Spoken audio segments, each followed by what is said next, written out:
आगाज में आपको बताएं, सुप्रीम कोर्ट ने हुक्म दिया है अडयाला जेल से बानी पीटीआई को 2 दिन में शिफा इंटरनेशनल अस्पताल इस्लामाबाद मुंतकिल किया जाए।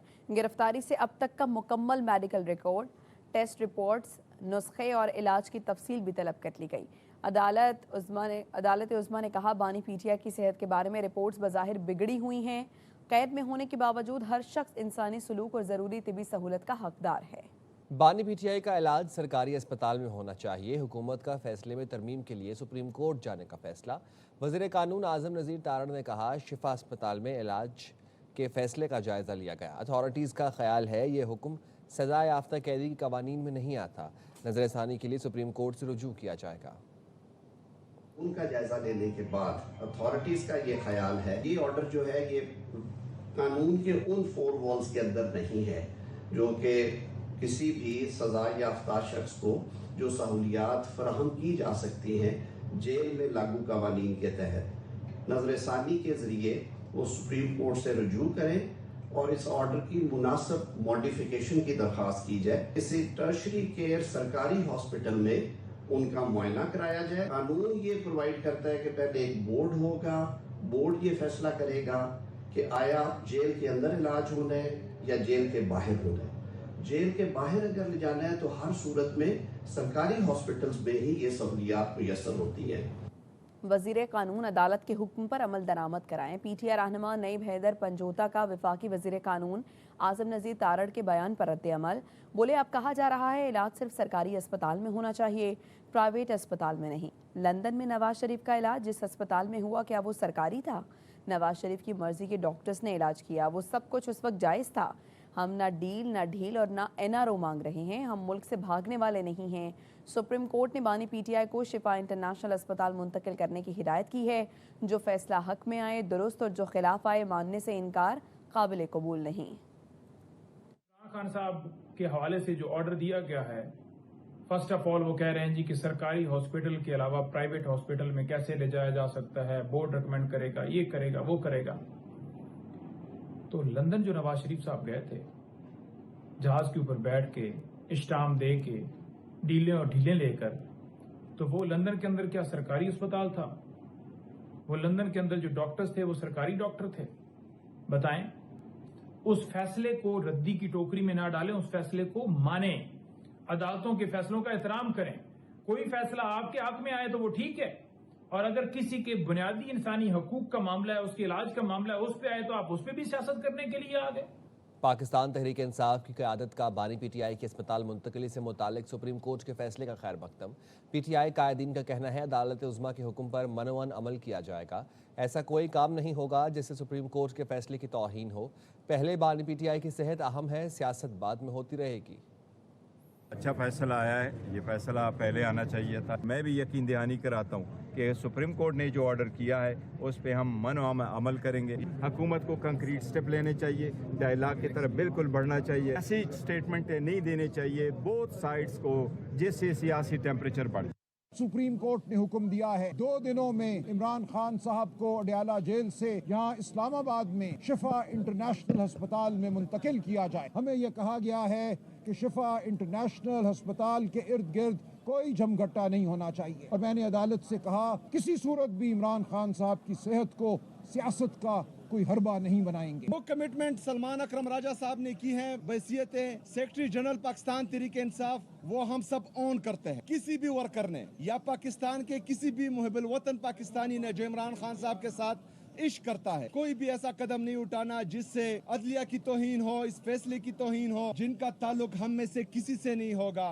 वो चाहेंगे कि इसको सबोताज करें, वो चाहेंगे कि इस अमल को, जो उम्मीद की एक किरण हमें नजर आई है, इसको भी खत्म करें। हमने उनकी निशानदेही करनी है। हम पहले से कहते थे कि इमरान खान को पूरी तौर पर अस्पताल मुंतकिल किया जाए। फैमिली और जो उनके पॉलिटिकल एलाइज है, दोस्त है, उनके साथ मुलाकात किया जाए। ये तो हमारा कानूनी, आईनी और बुनियादी हक है। ऐलान किया हुआ है 27 को, हमारी तैयारी जारी है। फिलहाल हमने खान साहब को हॉस्पिटल में मुंतकिल करना है, उनका एक मुकम्मल चेकअप कराना है। एक दफा खान साहब की सेहत जो है काबू में आ जाए के बाद सियासत भी होती रहेगी, हर चीज होती रहेगी। पार्लिमानी पार्टी कोई ऐसा फैसला नहीं करेगी जो कि सुप्रीम कोर्ट के ऑर्डर की खिलाफ वर्जी करता है। पीटीआई की अपने बानी के लिए एनआरओ हासिल करने की ख्वाहिश नई बुलंदियों को छू रही है। ये कुदरत का इंतकाम है। वज़ीर दिफा ख्वाजा आसिफ कहते हैं, पीटीआई का जश्न इस शदीद ख्वाहिश का इजहार है किसी तरह नाअहल बानी को जेल से निकाला जाए।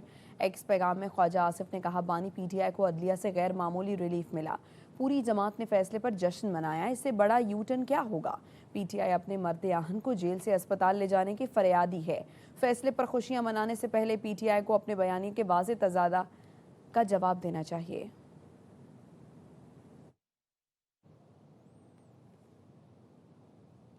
अदालत का हुक्म ना होता तब भी बानी पीटीआई को सेहत की सहूलतें मिलनी चाहिए। वज़ीर इत्तलात सिंध शजील इनाम मेमन कहते हैं, सिंध हुकूमत और पीपल्स पार्टी अपने मौक़िफ़ पर कायम है। नए सूबों से मुतालिक फ़ैसला पार्लियामेंट और अवाम को करना है। खालिद मकबूल और मुस्तफ़ा कमाल सियासी तौर पर ख़त्म हो चुके हैं। वफाकी हुकूमत फिलफोर बहावलपुर और हज़ारा को सूबा बनाने का ऐलान करे। आइंदा माह दोनों को सूबा करार देने के हवाले से कौमी असम्बली और सेनेट में बिल जमा करवाएंगे। सीनियर सियासतदान मोहम्मद अली दुरानी की न्यूज़ कॉन्फ्रेंस। कहा, बानी पीटीआई डील नहीं डायलॉग करेगा और अब डायलॉग का नतीजा सबने देख लिया। सियासतदानों को ख़त्म करने से मसाइल हल नहीं होंगे। बहावलपुर सूबा और हज़ारा सूबा, ये दोनों सूबे जो हैं इनको आईनी तरीके पे फिल फॉर क़याम में लाया जाए। इनके क़याम के ऊपर किसी पार्टी को कोई एतराज़ नहीं है। पीपल्स पार्टी को इस पर कोई एतराज़ नहीं है। नून ने तो 2019 में खुद करारदाद कौमी असम्बली में आईनी तरमीम पेश की थी कि इस सूबे को कायम किया जाए। रावलपिंडी इस्लामाबाद में तीसरे रोज भी मूसलाधार बारिश से नाला लाई बिफर गया। खतरे के सायरन बज गए। शहर की मजमूई सूरत हाल बता रहे हैं बाबर मलिक। जी हाँ, वफाकी दारुल-हुकूमत इस्लामाबाद और उसके जुड़वा शहर रावलपिंडी में आज तीसरा रोज़ है। रात के बारिश का सिलसिला शुरू होता है जो वक्फे से जारी रहता है। मूसलाधार बारिश के बाइस नाला लेई जो रावलपिंडी के बीचों बीच गुजरता है, इसमें तुगयानी आ जाती है और तुगयानी आने के बाद रेस्क्यू 11, 22 वासा और मुतलका अदारे अलर्ट होते हैं और नशेबी इलाकों में खतरे के सायरन बजाए। आज भी नाला लेई में पानी की सतह ग्वाल मंडी के मुकाम पर 18 फीट तक बुलंद हुई है, जबकि कटारिया के मुकाम पर ये पीक जो इसकी सतह गई थी वो 21 फुट है। एमडी वासा समेत मुतलका अदारों को अलर्ट रहने की और नशेबी इलाकों में शहरियों को महफूज मुकाम पर मुंतकिल करने की और उन्हें हर मुमकिन इमदाद पहुँचाने की हदायत जारी की है। आज रावलपिंडी और इस्लामाबाद को हाई अलर्ट कर दिया गया है। जी, कहीं ऐसा तो नहीं आप पिया के मंजूरे नजर नहीं रहे? हमें पता है आप परेशान हैं क्योंकि आप जाने वाले हैं। अमीर जमात इस्लामी हाफिज नईमुर रहमान का लाहौर धरने से खिताब। कहा, निज़ाम चलाने वाले भी अपनी नाकामी का एतराफ़ कर चुके। शाखों को झाड़ने से निज़ाम साफ नहीं होगा, इस निज़ाम को ही जड़ से उखाड़ना होगा। ब्यूरोक्रेट्स खुद को आका और आवाम को गुलाम समझते हैं। पेट्रोल 225 रुपये और बिजली सस्ती करना पड़ेगी। लाहौर में जमात इस्लामी का एहतजाजी धरना चौथे रोज़ भी जारी है। धरने के शुरका का कहना है, गरीब आवाम को रिलीफ दिलवाने के लिए दिया गया धरना मुतालबात की मंजूरी तक जारी रहेगा। मजीद बता रहे हैं यार मोहम्मद। बिल्कुल जी, गरीब आवाम को रिलीफ देने के मकसद और पेट्रोलियम मसनूआत की कीमतों में कमी और पेट्रोलियम जो लेवी है उसको मुकम्मल तौर पे उसका ख़ात्मा करने के मुतालबे के साथ जमात इस्लामी का एहतजाजी धरना चौथे रोज़ भी जारी है। इस वक्त जो लाहौर के नायब अमीर हैं वो हमारे साथ मौजूद हैं जमात के, उनसे जानते हैं वो क्या कहेंगे। इंशाल्लाह हम यहीं पर मौजूद हैं और चौथा दिन नहीं बल्कि ये 40वां दिन भी होगा तो यहीं पे मौजूद रहेंगे जब तक कि हुकूमत को ये समझ ना आए कि अवाम परेशानी में है। और जो हर शहर में एहतजाज जारी करने का भी कहा गया है अगर इनके मुतालबात मंजूर नहीं होते। जी, ओगरा ने पेट्रोलियम मसनूआत फिर महंगी कर दी। पेट्रोलियम मसनूआत की कीमतों में 5 रुपये 27 पैसे फ़ी लीटर इजाफा किया गया है। ओगरा की मंजूरी के बाद पेट्रोलियम डिवीजन ने नोटिफिकेशन जारी कर दिया। पेट्रोल 3 रुपये 34 पैसे और हाई स्पीड डीजल 5 रुपये 27 पैसे फ़ी लीटर महंगा किया गया। पेट्रोल की नई कीमत 334 रुपये 54 पैसे फ़ी लीटर और डीजल की नई कीमत 395 रुपये 69 पैसे फ़ी लीटर हो गई।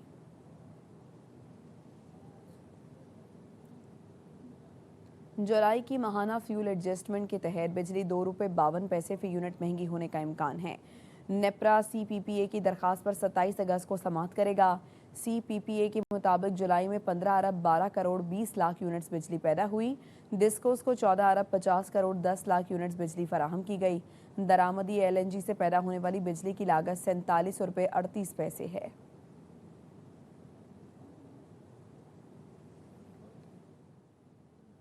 मुल्तान में सब्जियों की कीमतों में होशरुबा इजाफा हो गया। महंगाई के बायस शहरियों की मुश्किलात बढ़ गई।